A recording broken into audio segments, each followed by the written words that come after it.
No matter how much Microsoft may want to claim that they don't care about Sony and they're not competing with Sony, and no matter how much Sony says they're not really worried about Microsoft, it's pretty clear with the way that these companies go back and forth with each other that that's just not the case. I mean, take for example the horrible way that Sony handled the pre-order fiasco for the PlayStation 5, right? Like, basically you had no time and all the pre-orders went out at like a blink of an eye. That is really contradictive to what they had stated previously, that they were going to give people time to sort of get their affairs in order and know about the pre-order date in advance.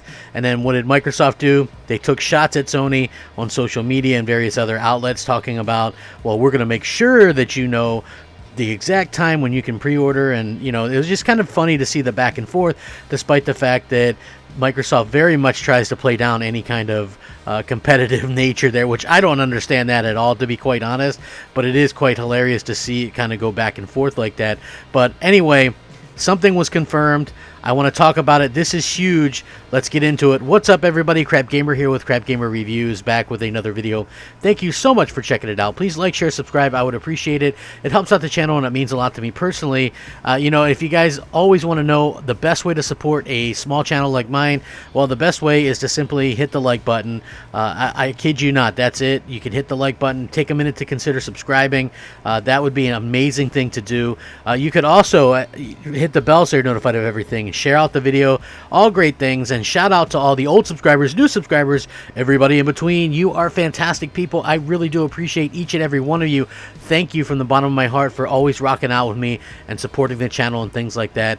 Please keep coming back and keep liking the videos and just sharing them and things like that. It's so important, and it means the world to me. We're getting so much news about the PlayStation 5 next generation. I want to fully announce I got mine pre-ordered.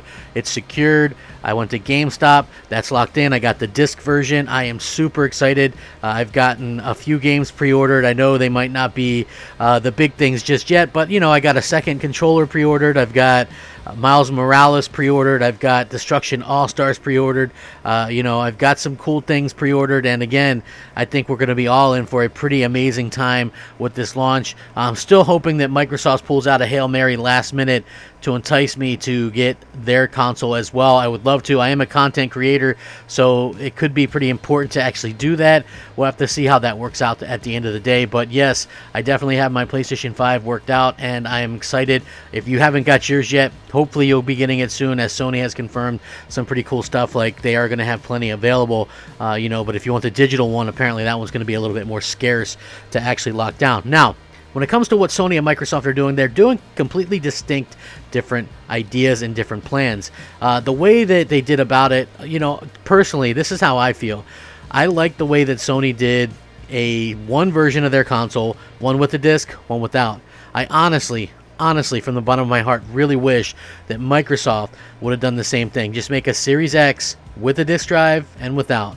The fact that they did such a kind of a mid-gen, low-end gen version at launch is a little bit kind of troubling and surprising, and not too surprising. All the back and forth that both Sony and Microsoft have been kind of having lately kind of came to a head, and Jim Ryan sort of, you know, made it abundantly clear just exactly what his thoughts are and what he plans on doing, and why they didn't do something similar, on why the PlayStation 5 doesn't have an Xbox Series S style model.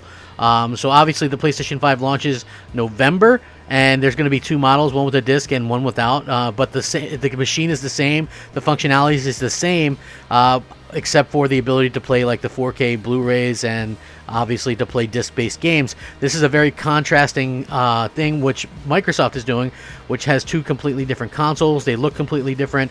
One's cheaper, less powerful, the Xbox Series S and a high-end Xbox Series X. Now, Sony is very confident in their approach and actually took some shots in a recent interview, which of course I'm going to link down below. You guys can chill out. I'm going to link it. It's all going to be good.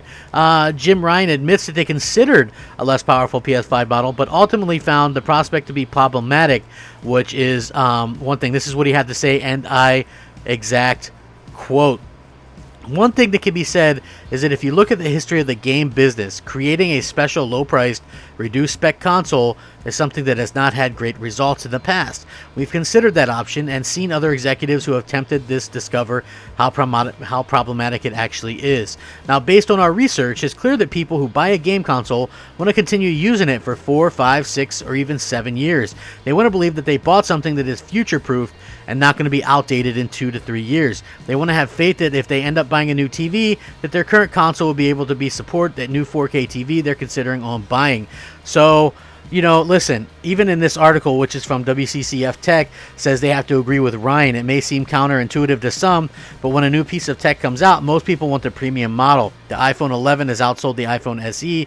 The regular Switch has continued to outsell the Switch Lite, so on and so on. So less powerful models only gain traction when you release them first, like the standard PS4 and PS4 Pro, which is probably the strategy that they suspect Sony's going to do. So I've kind of suspected we'd see a PlayStation 5 Pro as well at some point, which is a smart strategy, but that's not saying, like, you can't look at the PS4 originally and go, oh, well, there's a less powerful one, but they didn't launch two at the same time, and with the less powerful one there as well, where you have Microsoft, on the other hand, are launching two very distinctly different consoles. And I have to say, I really like Jim Ryan's take on this. I understand that there are some people that are somewhat upset by some of the things and choices that Sony has made.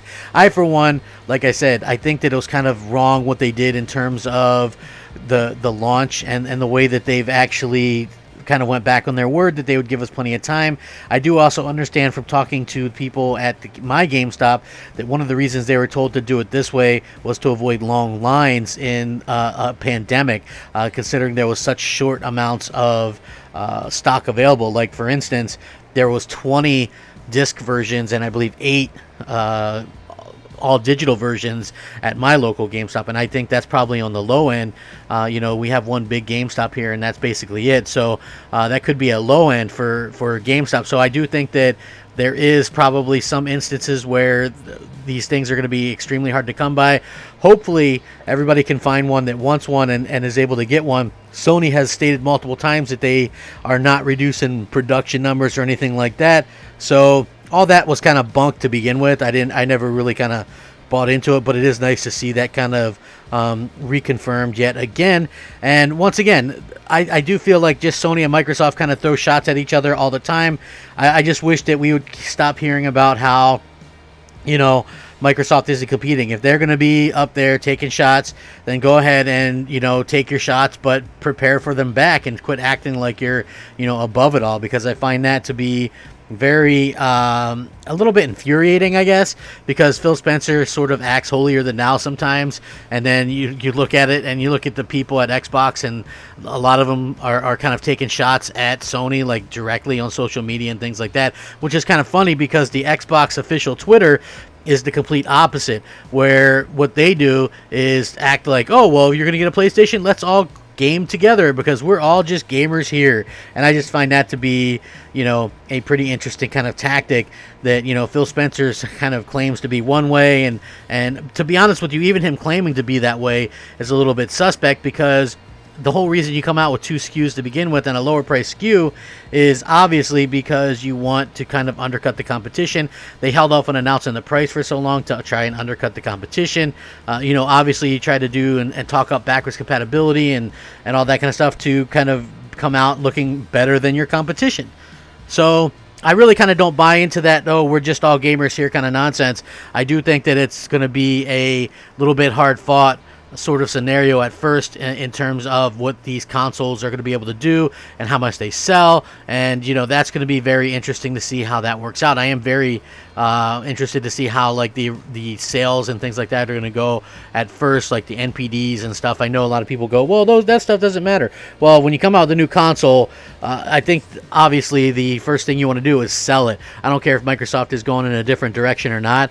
You still want to sell your platform that you spent all that money R&Ding, and you've got 2 of these things. You obviously want to sell them, despite what they might say, despite where else you might be able to get these different games and things like that.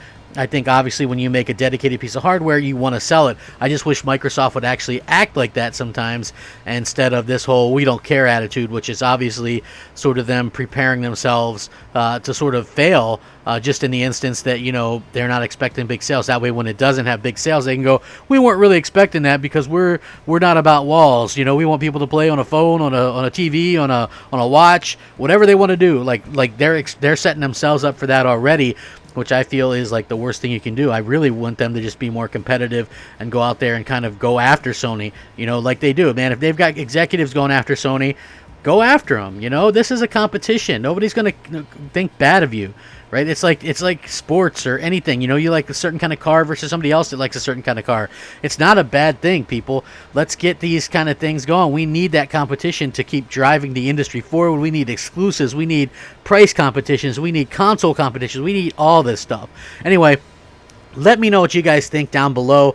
Thank you so much for watching. I really do hope you all stay safe, happy, and healthy. It means the world to me that you guys check out this stuff. Take a minute to consider subscribing. Game on, my friends. Game on. Rack 'em up. Have a great day. Crapgamer, out.